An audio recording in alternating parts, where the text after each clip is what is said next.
Video వచ్చేసి quick and easy mushroom recipe అండి.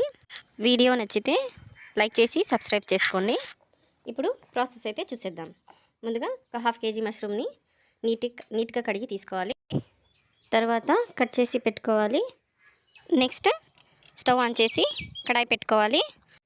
కడాయి heat అయ్యాక 2 టేబుల్ స్పూన్ల ఆయిల్ వేసుకోవాలి. టమాటాలు, ఒక ఉల్లిపాయ, కొత్తిమీర కొంచెం, 6 ఎండుమిర్చి, 2 టేబుల్ స్పూన్ల ధనియాలు, ఒక గుప్పెడు జీడిపప్పు, ఒక హాఫ్ స్పూన్ జీలకర్ర, వీటన్నిటిని ఒక్కొక్కటిగా వేస్తూ కొంచెం అలా రోస్ట్ చేసుకోవాలి. వీటన్నిటిని మిక్సీ పట్టుకోవాలండి.